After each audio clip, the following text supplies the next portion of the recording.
Okay. So tayo ay nakakumpleto na ng ating kasuotan. Mayroon tayong surgical gown at saka surgical gloves. Ngayon, it is a must for us para i-prepare ang ating mga gamit in the operating room. Dapat makilala natin ang ating mga gamit na kadalasang ginagamit sa operating room. Marunong din sana tayo na maglagay ng tinatawag natin na surgical blade doon sa ating blade holder. Okay. Meron akong ipapakita sa inyo dito kung saan meron tayong tinatawag na dalawang klase ng tinatawag nating blade holder. No? So meron po tayo na blade holder number 3 at blade holder number 4. No? So pag sinabi ninyo blade holder number 3, ito po siya, no? Itong isa naman po ay ang blade holder number 4. Ang blade holder number 3 po ay kadalasang pinaglalagyan natin ng surgical blade number 10, 11, 12 at saka po 15. Samantalang naman po ang ating blade holder number 4 ay nilalagyan natin ng surgical blade number 20, 21 at 22. Ito pong dalawang ito, parehas po itong ginagamit sa pag-oopera. Kadalasan po ang ating blade holder number 3 ay ginagamit po sa minor case, samantalang ating blade holder number 4 ay ginagamit sa ating mga major cases. Dapat marunong po tayong maglagay ng ating blade, o yung blade natin, inilalagay natin siya doon sa atin sa blade holder.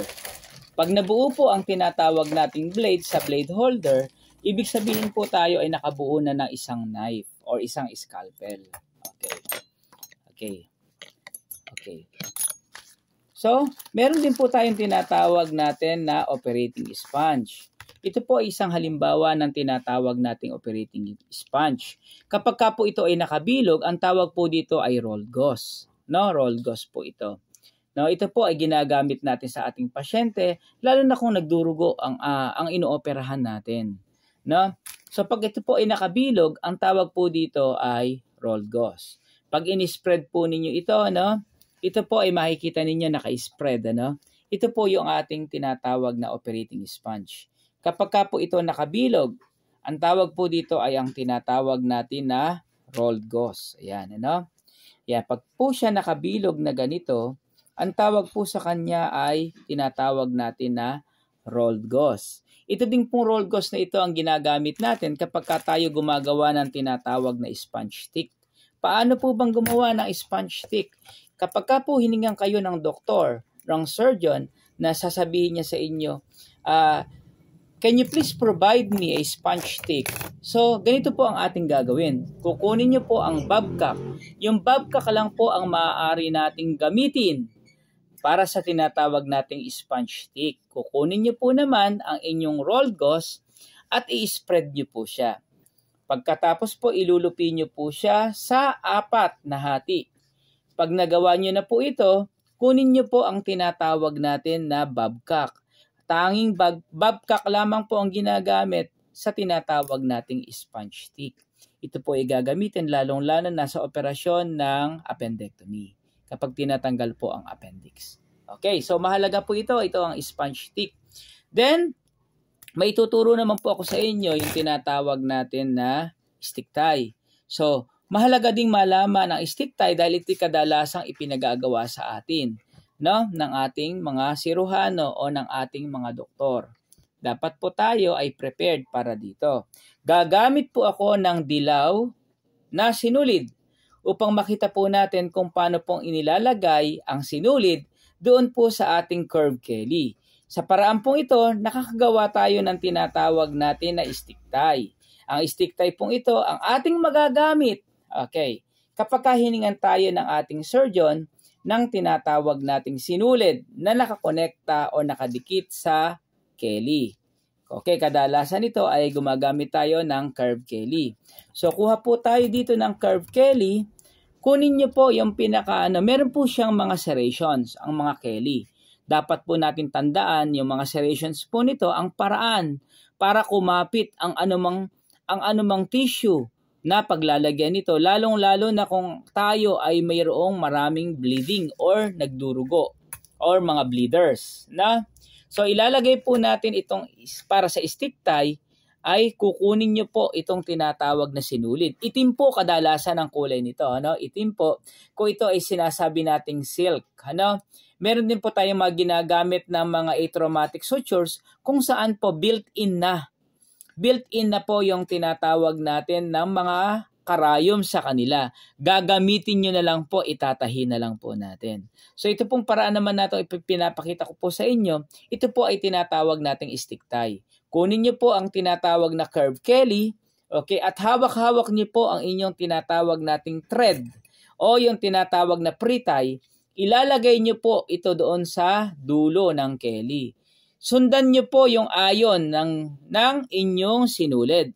At saka po ilagay doon sa tinatawag natin na Kelly. Then ito po, nakabuo po tayo ng tinatawag nating stick tie. Pag-aabot po nito, kinakailangan maayos po siya at hindi mabubuhol. Pag inabot nyo sa surgeon, stick tie. Okay, iabot po siya ng maayos. Okay po. Now, susunod ko pong ituturo sa inyo ay ang paglalagay ng tinatawag natin na paglalagay po ng ating surgical blade sa ating blade holder. Okay. So, ang ating paglalagay ng surgical blade sa ating blade holder, gagamit po tayo ng needle holder. Wala pong ibang gagamitin sa paglalagay ng blade sa blade holder maliban lang sa needle holder na ginagamit. Gayun din sa pananahi po, ang ginagamit din natin ay ang needle holder sa pananahi. Ito po ay napakahalaga para sa atin dahil unang-una, tayo ay nasa operating room at ang operating room po ang magiging buhay natin kapag tayo ay nag-duty doon. So, kung meron po tayong available na may available po tayo na surgical blade, ano? This is the surgical blade number 22. Medyo malaki po, ano? Pero sa kaalaman po ng lahat, ginagamit ito sa mga major cases po natin in the operating room. At maganda po ito, nakikita ninyo, no? Okay. Inilalagay po ito sa may sterile Mayo table ng ating circulating nurse. Mahalaga po ang ginagampanan ng circulating nurse kapag ka nag-duty sa operating room. Siya po ang bumibilang ng mga instrumento at siya din ang nag-a-announce kung kompleto na ang ating mga instrumento. Okay. Kadalasan po, kapag nag-announce ang ating circulating nurse, inuuna niyang banggitin kung sino po yung surgeon na nag-opera. Pangalawa po, yung assistant surgeon na nag-opera. At pangatlo po, yung anesthesiologist. Tatawagin din po niya kung sino po yung naka-scrub na nurse. Okay. Nakasama sa operasyon. Kung may mga estudyante naman po, babanggitin din po ng ating circulating nurse ang mga pangalan ng ating mga estudyante. Bago po siya magpakilala kung sino siya at sabihin po niya na ang lahat ng mga espongha, mga instrumento at mga karayom ay kumpleto. Okay, in English, babanggitin po niya ang sponges, instruments, and needles are complete. Yun lamang po ang palaging ina-announce sa OR, wala pong ibang idinadagdag. Wala din pong ibang ibinabawas. Okay. Pag halimbawa po, may doktor, ang surgeon po natin ay si Dr. Juan, assistant doctor ay si Dr. Pedro, at ang ating anesthesiologist ay si Dr. Maria. Ganito po ang pag-announce nun. Good morning, Dr. Juan, Dr. Pedro, Dr. Maria. Okay, so yun po ang pagbabanggit niya. Kung mayroon po naman mga scrub nurses na nandoon, pwede po niya itong banggitin. Okay, sa scrub nurses naman, meron tayong instrument nurse at mayroon po tayong suture nurse. Paano po ang pagbabanggit nito? Okay, kung ang ating suture nurse ay si Mr. Ocampo at ang ating instrument nurse ay si Miss Belayo, ganito po ang pag-a-announce niya. No? Okay. So, good morning, Dr. Juan, Dr. Pedro, Dr. Maria. Okay. Nurse. Okay. Scrub nurse or instrument nurse, Belayo. Suture nurse, Ocampo. I am Mr. Ganito. Ibibigay niya yung pangalan niya, kompletong pangalan. Magpapakilala siya. Kung estudyante siya, sasabihin niya ang kanyang eskwelahan na pinag-aaralan. At pagkatapos, sasabihin niya, all sponges, instruments, and needles are complete. bago po siya magsabi nito, kinakailangan po na nagbilang po muna tayo. Okay. So, mayroon pong 5 beses tayo na nagbibilang. Mahalaga po ito. Okay. Madagdagan man po yung sinasabi po natin na nakalagay sa ating mga aklat na 3 beses na nagbibilang kung saan bago mag-umpisa, habang nag-oopera at pagkatapos o bago matapos ang operasyon ang pagbibilang, mas mahalaga po nating tandaan ang 5 beses na pagbibilang. Okay. Una po ay before. Okay. Before we will be having an operation, we have to prepare the instrument. So, first na pagbibilang po is by the time you prepare the instrument. Second, before the start of the operation. Third, before the closure of the peritoneal cavity na tinatawag nating peritoneum. Fourth, kapag naisara na ang peritoneal cavity or peritoneum. At panghuli sa lahat, kapag naisara na po ang balat or ang skin. Nagbibilang po tayo sa kadahilanan na may mga pagkakataon na maaaring may maiwan sa katawan ng ating pasyente. At kung ito ay maiiwan, magiging ito ay balakid sa kanyang paggaling at magkokos ito ng infeksyon na maaari niyang ikamatay. So, sabi ko nga sa inyo, ito po ang paglalagay ng tinatawag natin na okay. So, tandaan po natin yung mga paalala ko na yun. Okay. Sa paglalagay naman ng blade sa blade holder, mahalaga pong isipin na hindi po dapat ito hawakan ng ating mga kamay kahit na tayo ay naka-surgical gloves. May tendency po na masugat tayo. So, kinakailangan ang ipangkukuha po natin dito ay ang ating needle holder lamang. Kukunin po natin ito ng needle holder. Okay. At itataas. Nakita po natin ito ng ating eye level. Okay. Pag nakita po natin ito sa eye level po natin, iayos po natin ito. Bago po natin ilagay ito sa tinatawag natin na blade holder.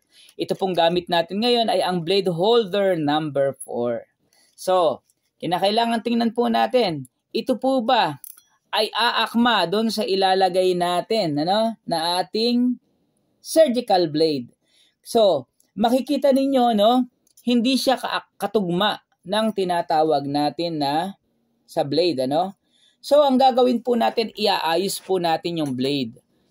Hawakan nyo sa bandang dulo at ilagay nyo po siya ng ganitong pagkakataon, So, kunin nyo po ang blade holder number 4 at ilalagay natin ang surgical blade number 22.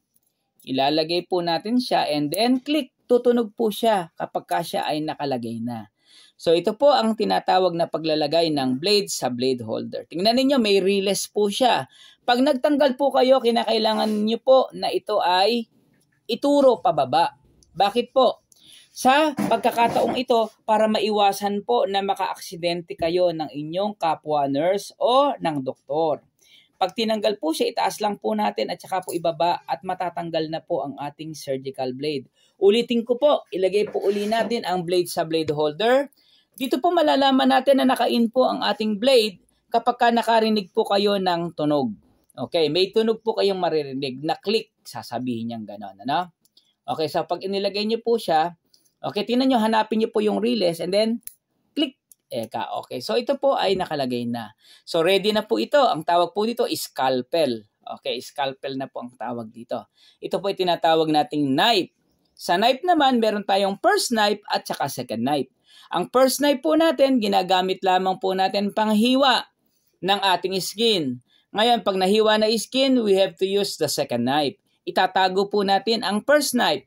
Maaari itong hingin uli ng doktor or ng surgeon kapag po kailangan niya uling lakihan ang sugat o ang hiwa. So, dapat alam po natin ito. Ito po ang paglalagay ng blade sa blade holder. Tuturo ko naman po sa inyo kung paano yung pag-arrange ng ating mga instrumento na dapat alam natin ito. Okay po. Dapat din alam din natin at makilala natin ang ating mga instrumento. Una sa lahat, ito po ay babcock. Meron po tayong tinatawag natin na Kelly. Okay, may curved Kelly po, meron din po tayong tinatawag na straight Kelly. So, pag sinabi nyo pong Ito po ay curved Kelly, ito ay Babcock. So, meron po tayong tinatawag na straight Kelly. Una nyo pong iaabot muna ang mga curved Kellys bago po ang straight Kelly. So, ito po ay straight Kelly. Ito ay curved Kelly. Pag naubos po ang curved Kelly, sasabihin nyo po last curved Kelly. Then, iaabot nyo na po ang straight Kelly. Pag naubos po ang straight Kelly, sasabihin nyo last Kelly. So, para alam po ito ng ating surgeon, ng ating doktor habang siya nag-oopera. Tandaan din po natin, mayroon po tayong dalawang klase ng ating ginagamit na gunting. Meron po tayong ginagamit na gunting panghiwa ng ating skin, panghiwa ng ating tissue. Ang tawag po dito ay Metzen boom. Okay, sa buong pangalan na katawagan niya, ang tawag sa kanya ay Metzen boom. Then mayroon naman tayong tinatawag na panggupit ng ating mga sutures. Ang tawag naman sa kanya ay Mayo scissor. So, alalahanin po natin ang pag-aabot sa ating mga instrumento. Ingat-ingat po tayo at napakahalaga na tama ang ibibigay nating instrumento para sa ating surgeon. So, susunod po yung pag-aayos ng instrumento. Ipapakita ko po sa inyo.